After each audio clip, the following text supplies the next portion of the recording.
Hey everybody, hope you are all doing well today. We've had a couple of days since the big wins on the left on Tuesday night out of New York. I think we're waiting for a ton of results still, including Kentucky with Booker. Waiting for results on several New York races. It's a very unusual election. You know, so many mail-in votes. We don't know how quickly they're going to be counted and how those mail-in votes are going to reflect in the community. And I think there's some races in particular, before we get to the heart of what I want to talk about, like the one in the Bronx. Several of the candidates are still campaigning against who the media has declared the winner, Richie Torres, who's a council member. Richie Torres said that he was doing this fundraiser today. He announced he was doing a fundraiser with pro-Israel group, and it's definitely hit a nerve with many activists in New York, but also other candidates that have yet to say, declare that he is. I mean, there could be a ton of votes, 10,000, 20,000, we have no idea, and that could influence an election like that. But I actually want to talk about something else that's trending right now that really got under my skin. For those of you who don't know, when I worked for the Young Turks, first off, did you know I worked for the Young Turks? Maybe, maybe not. When I worked for the Young Turks, I covered the storm, Hurricane Maria, on the island of Puerto Rico. And I did it right after the storm. And then I stayed, I kept going back and forth for the fall of 2017 and pretty far into 2018 until I was laid off from TYT with a whole other group of folks that were laid off.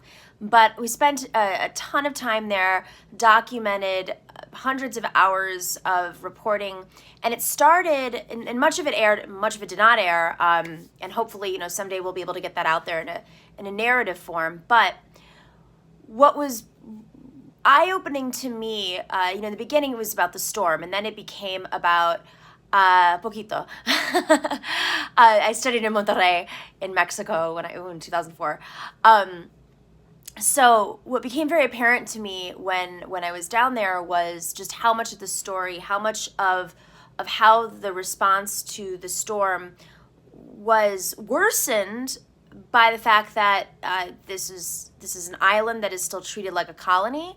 It's an island that has been starved of its resources, that the Jones Act, the taxation on both ends, that promesa, the way that the Puerto Rican debt crisis was handled, and very, very, very quickly it became clear that the politics on the island are not what the on the mainland we depict them as. And I'm talking specifically about statehood. Statehood is trending right now, and it got under my skin because, I am not Puerto Rico. I'm not from Puerto Rico, right? I was raised on the mainland. But my background as a Greek person, we saw a lot of similarities with the Greek crisis. And so when I went down there and I worked, I was really surprised by how many parallels there were between how the EU and Germany treated Greece, a poorer nation, southern. There's a lot of people may not even know this here in America, that there's a lot of racism to Southern Europe.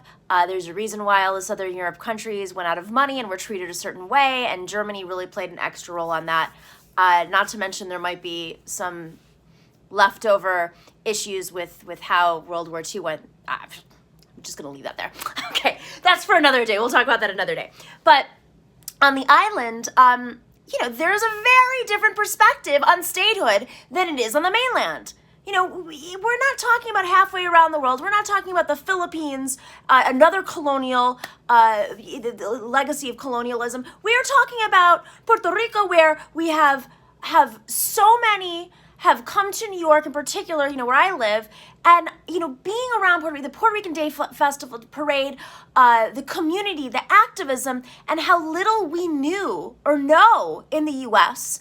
about how people on the island view statehood. And so I want to educate you just a little bit, but it's really not from my perspective. It shouldn't be from my perspective because, I'm not from the island, but it is based on what I've learned through activism there, through other activists educating me, through reading books about the island.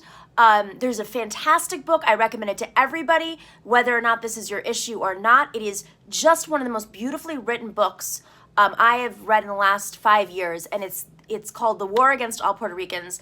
It's by Nelson Dennis. Nelson Dennis used to be an assemblyman in New York State, actually, and I've gotten to know him. He supported me in my campaign. And it's about the independence movement and how the U.S. government, and this, I'm not talking about like 200 years ago. I am talking about, in the 50s, they bombed small villages on the island who were organizing an independence movement, a rising independence movement. There was a concerted effort to separate Puerto Rico from Cuba.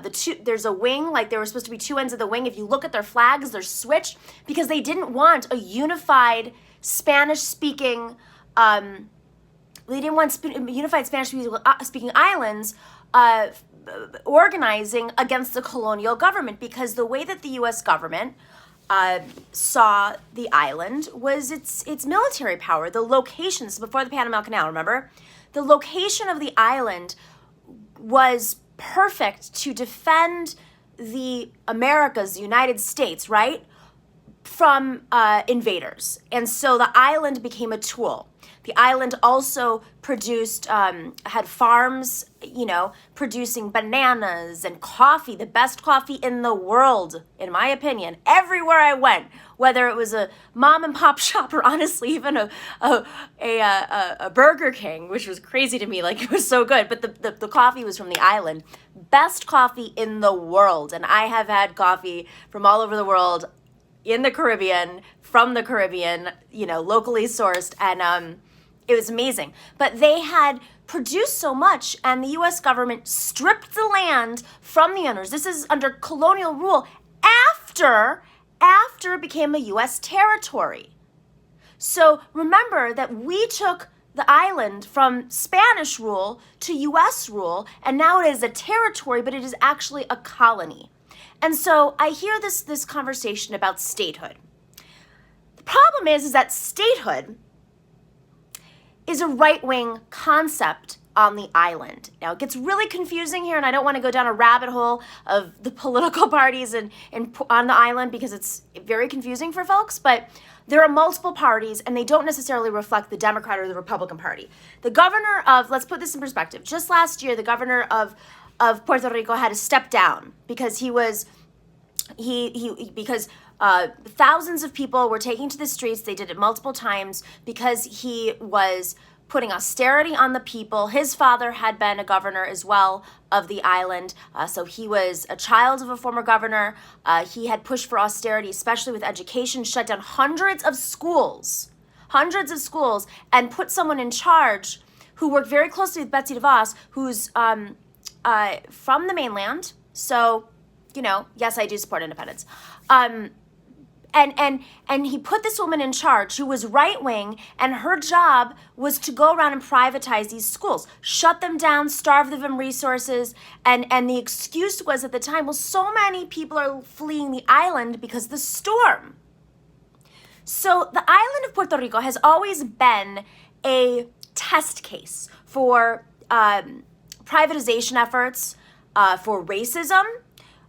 The pharmaceutical industry has been based there and doesn't pay taxes because there's a whole other tax scheme that's happening on the island. So the pharmaceutical industry was testing on the island in a very blatantly, explicitly racist way, written out in, racist terms. They were doing that, I guess they still do that, and I'm sure they have testing there too still, but, they're based there. There's so much history of injustice on the island of Puerto Rico from our government. Now, the right-wing statehood idea, when I say right-wing, so you have a governor who is pro-statehood, but in the mainland, he identifies as a Democrat, and that is a new thing. He realized, and they realized, the right-wingers realized, that they could get more things moved through the government by having the Democratic Party on their side, even though the left it's not totally independent. Some want to have a partial self decision. That the island just, I guess that's independence too, but the island gets to decide that no one else decides on their terms, that they unify different Caribbean countries and islands, depending on where they're from. So there's lots of different perspectives. But again, I don't want to go down the rabbit hole because that gets really complicated, and I would like to have an expert on to discuss that. But what I can tell you is that it was lobbied for in the Democratic Party, and it was decided in a very undemocratic way. And they had actual lobbyists and consultants who went down to, this is recent, went down to Puerto Rico after the storm. I'm sorry, I get really excited about this because I spent pretty much a year working on this.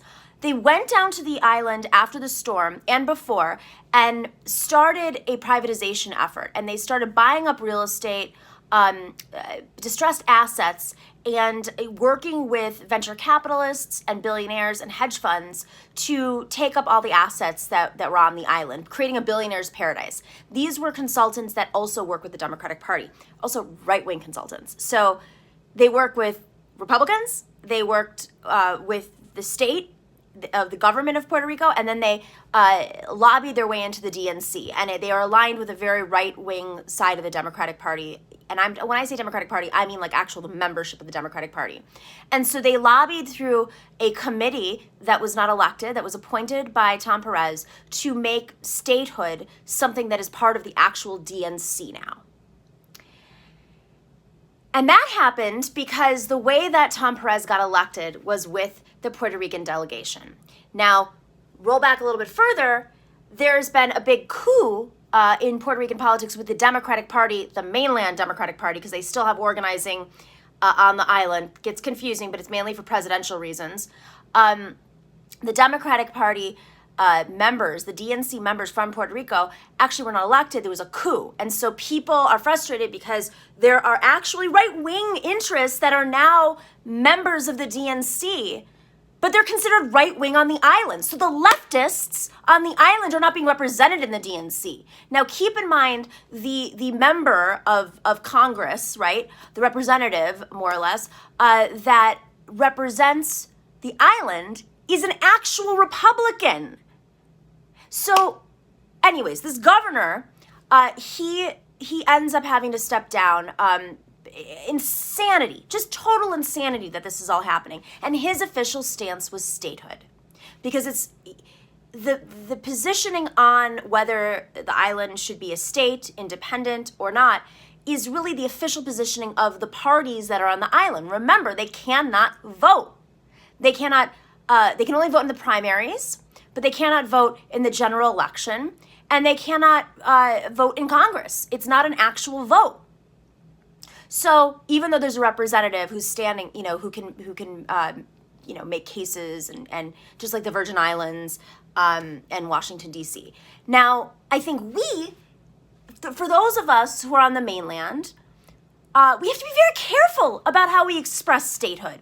Because Washington, D.C. is not Puerto Rico. The Virgin Islands are not there's some similarities, very serious similarities, but we can't sit here and say that they're all the same. We have to know the depths of history, what it means to be on the mainland and declared a state, whereas D.C. citizens overwhelmingly want it to be a state. That is not the case in Puerto Rico. And the last vote that they did was decided as undemocratic because of the way it was conducted. So I'm just going to read you a tweet I just saw, and I retweeted it. It's from Gabe Gonzalez, and he said in all caps, Puerto Rico is not your effing tool to, quote, get back at Republicans by including them in the Electoral College. Puerto Rico is not D.C. Puerto Rico is a colonized nation. If you are not familiar with the lengthy history of Puerto Ricans debating independence versus statehood, kindly shut the F up. So it's really disheartening, I think, for a lot of these leftists to see well-meaning leftists in the United States on the mainland talk about how the island needs to be a state and not understanding the depths of history. I'm going to quickly, there's a super chat. Puerto Rico is what Cuba would have looked like under the U.S. government. Exactly. And there was there were families that were split up. I mean, how many people I know in Puerto Rico that were half Cuban, part Cuban, were born in Cuba and came over, although they were, tended to be more conservative. So it's really just a crazy, crazy history. But I urge you to read that book. Thank you to Kelly Carey. She put it up in the chat. It's a brilliant depiction of history of the independence movement on the murders of the organizers and activists. And if you've ever been to the island, and if you've ever been to the old San Juan, the old city, you'll see these streets that are they're just so beautiful, and that's where the independence movement organized in many cases, and also in smaller villages too. They bombed 2 villages, very poor mountain villages with very strong people, and it's just it's one of the most tragic recent histories I've read. I mean, I think it was just so shocking to see how recent it was. In my parents' lifetimes, we bombed our own citizens in this country, and it depicts our recent presidents poorly, ones that we look to sometimes and with a little twinkle in our eyes. So I think it's just a very important piece of history. And so I did plan on having folks on who are experts to discuss the island, especially in light of, we're going to see massive levels of privatization happening across the country, and I imagine it's just going to be worse and worse there. I haven't even talked about the cryptocurrency guys that are there buying up the island, but yes. Well, okay, so Bert, Bert's thinking that I'm talking about pro-statehood. So that vote was poorly conducted. And it's actually been stated that vote, where all of those people voted for statehood, was guided very much towards statehood, pro-statehood people. And people felt like they didn't have, that were represented on other sides, did not feel part. And that's so much that even though that decision happened, it hasn't actually happened because it was so controversial on the island. It's an extremely political place. People vote. They all have, opinions and super. The activism is fantastic on the island. If you ever can go for an election or a primary, it's an awesome thing to see and witness. But I urge you to take a look at read that book. There's plenty of other books. I will try to do more stories on this. The last few months have been crazy, but it does loops into New York politics. It loops into the DNC. Tom Perez, cut a deal with those members so that they would vote for him if he delivered them statehood, and then to find out that those members of the DNC weren't even fairly elected. It's pretty intense. Latin American history, as I'm sure you guys know, there's a legacy of oppression from our country, of militarization. Just the beginning. We'll talk about this more. I will try to have more guests on. This is a very important thing to me. And I just, I urge you all to challenge folks, especially if they come from the Democratic side. I just did so, and this guy was fighting with me, who I think is usually pretty fair on issues. And he's like, well, I've researched it a lot. Well, clearly you haven't, because have you talked to somebody from the island who aligns with the left? Because if you talk to anybody from the island that aligns with the left, even if they are pro-statehood, they'll at least discuss how the way that the Democratic Party is reflecting statehood, it's just not true. The Democrats here also want to register, a lot of the Puerto Ricans who fled the island as voters here, but that disempowers them on the island. Keep that in mind. So it's very controversial. And it's complicated, but just to put this in perspective, there are members of Congress who, Nydia Velasquez is a member of Congress. She's pro-independence. This just shows you how much statehood is not the general opinion. And Nydia, she's pretty progressive on the spectrum, but she's not on the squad, and she's pro-independence. So I think we all have to educate ourselves a little bit more on these issues, especially before we take an opinion. But always look to others to educate us who've lived that experience. It was a little short notice today. I tried to get someone to come on to talk about it with me over Livestream. I'll try to do it again in a couple of days, so we can feature this, because I think it's important. I think it's especially important in light of COVID, and be conscious of the history of oppression, recent history of oppression, continuous history of oppression that we have on what we label as our government labels as U.S. territories. So I love it. Maybe we can have a Nomiki book club. Yeah, that would mean I'd have to read more regularly. No, I read regularly. I'm reading 5 books right now, and I can't get through. I'm just losing my mind. It's COVID, I think. I can't focus. I have the subway in New York, so I read books when I commute back and forth to the studio, or because it takes me like a little bit over an hour to get to the studio, or other places. No Cliff's Notes at all. I can't do it. All right, on that note, hope you're all well. Hope you're safe. Be well. Be careful. And yeah, I'm not reading 5 books at the same pace. It's just, if I'm not in the mood for that book, I pick up another book. So, but I will take your suggestions for books and for interviewing authors, actually for anybody. So definitely, send us a note at nomiki@thenomikishow.com. And I would be a bad host if I did not say click like, subscribe, share, and check out our swag that we're now selling at thenomikishow.com. I think I got it. I think so. Put those alerts on there too. All right, take care, everyone.